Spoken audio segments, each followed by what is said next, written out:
नमस्कार, जीएस केंद्र में आपका स्वागत है। हम लोग बिहार पुलिस के लिए अति महत्वपूर्ण प्रश्नों को देख रहे थे। 2 सेट हम लोग देख चुके थे। आज हम लोग तीसरे सेट को देखेंगे और आप लोग एक कॉपी पेन लेकर बैठेंगे। जो प्रश्न आते हैं आपको वो तो ठीक है, जो नहीं आते हैं उसे आप नोट डाउन कर लेंगे कि फिर कभी ऐसे कोई प्रश्न आपको मिले तो आप उन प्रश्नों में गलती ना करें। एक एक करके हम लोग सभी प्रश्नों को देखते हैं। पहला प्रश्न है हम लोगों का कि नीलकंठ में कौन सा समास होगा। तो यहां पर नीलकंठ में समास पूछा गया है। तो नीलकंठ में ये बहुब्रीहि समास होता है और नीलकंठ में जो बहुब्रीहि समास है वो क्यों बहुब्रीहि समास होगा, तो उसके पीछे कारण ये है कि बहुब्रीहि समास हम लोग वैसे समास को कहते हैं जिसका ना पहला पद प्रधान हो ना दूसरा पद प्रधान हो और ये दोनों पद मिलकर एक कोई विशेष अर्थ उत्पन्न करते हो तो उसे हम लोग बहुब्रीहि समास करते हैं। जैसे नीलकंठ हम लोग कहते हैं भगवान शिव को, तो ये नीलकंठ भगवान शिव को इंडिकेट करता है, इस कारण इसमें बहुब्रीहि समास हो जाएगा। इसमें ना नील प्रधान है ना कंठ प्रधान है, एक विशेष अर्थ को ये बताता है, इस कारण बहुब्रीहि हो जाएगा। जैसे लंबोदर, लंबोदर में भी बहुब्रीहि समास होगा। हम लोग दूसरे प्रश्न की तरफ आते हैं। दूसरे प्रश्न को हम लोग देखते हैं। दूसरा प्रश्न है निम्नलिखित में से कौन तत्सम शब्द है।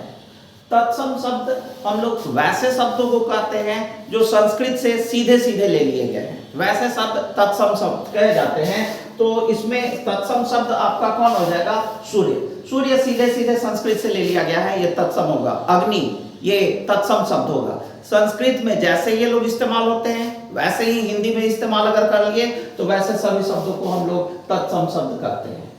हम लोग अगले क्वेश्चन को देखते हैं। अगला क्वेश्चन है हम लोगों का निम्नलिखित में से बिजली का पर्यायवाची क्या होगा। बिजली का पर्यायवाची जो होता है वो चंचला होता है। चंचला बिजली का पर्यायवाची है। कुसुम फूल का है, मारुत पवन का होता है, चमक प्रकाश का होता है। तो यहां पर चंचला बिजली का पर्यायवाची शब्द होगा। हम लोग अगले क्वेश्चन को देखते हैं। अगला क्वेश्चन है 1857 के विद्रोह के समय भारत में गवर्नर कौन था, गवर्नर जनरल कौन था। तो 1857 का जब विद्रोह हुआ था उस समय यहाँ पर लॉर्ड कैनिंग थे, तो इसका आंसर लॉर्ड कैनिंग होगा। और लॉर्ड कैनिंग जब थे तो इसी समय हम लोगों का 1857 का विद्रोह हुआ। उसके बाद 1858 का विक्टोरिया का घोषणा पत्र आया और उस घोषणा पत्र के द्वारा हम लोग गवर्नर जनरल के नाम को बदलकर वायसराय कर दिए थे। तो लॉर्ड कैनिंग भारत में अंतिम गवर्नर जनरल और पहले वायसराय भी हुए थे। ठीक है, इसका आंसर लॉर्ड कैनिंग होगा। लॉर्ड कर्जन की हम लोग बात करें तो इनके समय बंगाल विभाजन हुआ था। और लॉर्ड हार्डिंग की बात करें तो लॉर्ड हार्डिंग द्वितीय की बात करेंगे तो दिल्ली दरबार का आयोजन हुआ था इनके समय। अगले क्वेश्चन की तरफ हम लोग आते हैं।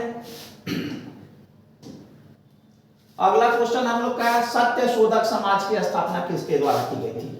सत्य शोधक समाज, ये ज्योतिबा फूले ने सत्य शोधक समाज की स्थापना की थी और इन्होंने ही निम्न जाति आंदोलन की शुरुआत की। महाराष्ट्र में निम्न जाति आंदोलन की शुरुआत ज्योतिबा फूले के द्वारा की गई। गुलामगिरी नामक पुस्तक भी उन्होंने लिखी है। और भीमराव अंबेडकर की हम लोग बात करें तो उन्होंने निम्न जाति के लोगों को संगठित करने का काम किया था। गांधी जी ने अछूतों को हरिजन नाम दिया था। अगले क्वेश्चन की तरफ हम लोग आते हैं। अगला है हम लोगों का देव समाज। देव समाज की स्थापना किसने की। देव समाज, ये देव समाज के संस्थापक जो थे ये शिव नारायण अग्निहोत्री थे और ये लाहौर में देव समाज की स्थापना हुई थी। और दूसरे में राजा राधाकांत की बात करें हम लोग तो राजा राधाकांत देव ने सती प्रथा का समर्थन किया था। ठीक है, नारायण गुरु इन्होंने कहा था कि मानव के लिए एक जाति एक धर्म। और गोपाल कृष्ण गोखले की बात करें तो इन्होंने सर्वेंट ऑफ इंडिया सोसाइटी की स्थापना की थी। लेकिन हम लोग का क्वेश्चन देव समाज से है। देव समाज के संस्थापक नारायण गुरु, लाहौर में इसकी स्थापना हुई थी। मदिरा पान मांसाहार इन सबों की आलोचना की गई थी इनके द्वारा या देव समाज के द्वारा। अगले क्वेश्चन की तरफ हम लोग आते हैं। अगला क्वेश्चन, पुष्प का मादा प्रजनन अंग कौन सा है। मादा प्रजनन अंग की अगर हम लोग बात करेंगे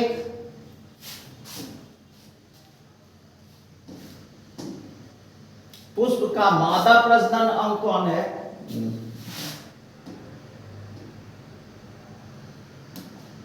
पुष्प के मादा प्रजनन अंग की अगर हम लोग बात करेंगे तो मादा प्रजनन अंग कौन सा होता है? मादा प्रजनन अंग जायांग होता है, गायनीशियम हम लोग कहते हैं इसे इंग्लिश में। और ये चारों जो दिए हुए वो पुष्प के ही भाग हैं। सबसे बाहर का जो भाग होता है उसे हम लोग बाह्य दलपुंज या कैलिक्स कहते हैं, ये कलियों को सुरक्षित रखने का कार्य करता है। दूसरा है दलपुंज, इसे ही हम लोग कोरोला कहते हैं। या पुष्प की पंखुड़ियां होती हैं, रंगीन भाग होता है, इंसेक्ट्स को अट्रैक्ट करने के लिए सामान्यतः रंगीन होते हैं। और पुमंग की बात करें तो यह मेल रिप्रोडक्टिव पार्ट है फ्लावर का, और हम लोग जायांग की बात करें तो यही फीमेल रिप्रोडक्टिव पार्ट होता है फ्लावर का। हम लोग अगले क्वेश्चन की तरफ आते हैं। अगला क्वेश्चन जो हम लोगों का होगा, अगला क्वेश्चन हम लोगों का है कि निम्नलिखित में से सत्य फल कौन सा है? सत्य फल हम लोग वैसे फल को कहते हैं जिसका विकास ओवरी से होता है। और ये जो फल दिए गए हैं इसमें भिंडी सत्य फल है, भिंडी सत्य फल है क्योंकि भिंडी का विकास ओवरी से हुआ है। बाकी इनमें से किसी का विकास, सेव, नाशपाती और अनानास, इनमें से किसी का विकास ओवरी से नहीं हुआ है। सेव और नाशपाती जो है ये पुष्पासन से विकसित हुए हैं, थैलामस से विकसित हुए हैं, और ये ओवरी से नहीं विकसित हुए, इस कारण ये दोनों असत्य फल हैं। और अनानास की बात करें तो वो इन्फ्लोरेसेंस से विकसित होता है, पुष्प क्रम से विकसित होता है, इस कारण अनानास भी असत्य फल है। तो ये तीनों असत्य फल है, भिंडी इसमें सत्य फल होगा। ऐसे भी आप ध्यान में रखेंगे, ऐसे तो देखकर आपको बाहर से बताने में दिक्कत होगी कि ओवरी से विकसित हुआ है कि नहीं हुआ है, तो आप ध्यान में रखेंगे जो फल ऊपर नीचे से धंसे हुए जैसे दिखाई देंगे वो सब असत्य फल होंगे, जैसे सेव, नाशपाती। और जिनके ऊपर आपको कांटा कांटा जैसा नजर आए वो सब भी असत्य फल होते हैं, जैसे कटहल आपका असत्य फल है, अनानास असत्य फल है, और इसकी बात करें हम लोग कदम की बात करें वो भी असत्य फल होगा। हम लोग अगले क्वेश्चन की तरफ आते हैं। अगला क्वेश्चन है सच्ची मछली कौन सी है? तो जो हम लोग मछली को फिश फाइलम में पढ़ेंगे वो सभी मछलियां सत्य मछलियों के अंतर्गत आती है। बिहार पुलिस में आपसे ये क्वेश्चन पूछा भी जा चुका है। और यहाँ पर सत्य मछली कौन होगी? एक और बात याद रखेंगे, जानवर के नाम पर जो है वो सारी सच्ची मछलियां होती हैं, जैसे dog fish, cat fish, elephant fish, horse fish, ये सब सच्ची मछलियां होती हैं। तो यहाँ पर सच्ची मछली पूछा है, डॉग फिश आपकी सच्ची मछली है। ये बाकी star fish, silver fish, cuttle fish, ये इसमें से कोई भी सच्ची मछली नहीं है। स्टार फिश से तो आप जान ही रहे, स्कूल स्तर से ही पढ़ रहे हैं। सिल्वर फिश हम लोग कहते हैं बुकवर्म को, किताबों में जो छोटे छोटे कीड़े आपको नजर आते हैं उन्हें हम लोग सिल्वर फिश कहते हैं। कटल फिश हम लोग कटल फिश किसको कहते हैं? डेवल फिश किसको कहते हैं? कटल फिश, डेवल फिश, ये सब मोलस्का फाइलम के जीव हैं, वो भी सच्ची मछलियां नहीं होती हैं। ठीक है, dog fish, cat fish, elephant fish, horse fish, ये सब सच्ची मछलियां हैं। तो इसमें आंसर आपका 4 हो जाएगा। अगले क्वेश्चन की तरफ हम लोग आते हैं। अगला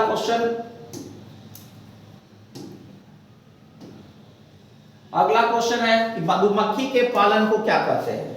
मधुमक्खी का पालन ये एपीकल्चर कहा जाता है। जहां पर कल्चर की बात करेंगे वो सब पालन से ही संबंधित होते हैं। एपीकल्चर मधुमक्खी पालन है, सेरीकल्चर सिल्क के कीड़ों का पालन है, लैग कल्चर ये लाख के कीड़ों का पालन है। तो मधुमक्खी का पालन ये भी आपके बिहार पुलिस का पूछा हुआ क्वेश्चन है। एपीकल्चर करते हैं हम लोग ये मधुमक्खी के पालन को। अगले क्वेश्चन की तरफ हम लोग आते हैं। अगला क्वेश्चन है बेस रेट किसे कहते हैं? बेस रेट हम लोग उस रेट को कहते हैं जिस रेट के नीचे कोई भी बैंक किसी भी प्रकार का लोन नहीं देता है, उस रेट को हम लोग कहते हैं बेस रेट। ये दूसरा हो जाएगा, जिस रेट से नीचे कोई बैंक किसी प्रकार का लोन नहीं देगा।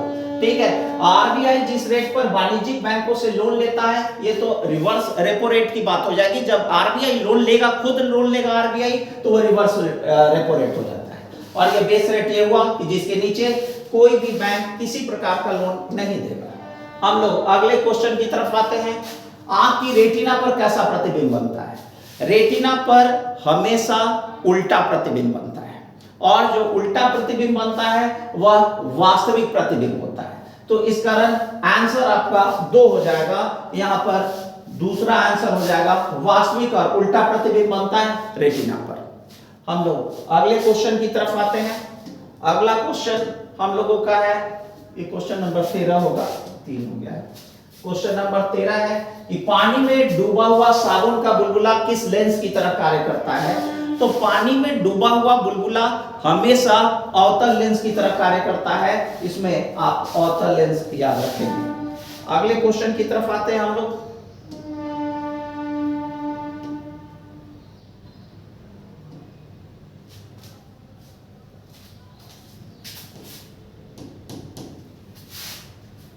धन्यवाद, आज इतना ही क्वेश्चन है।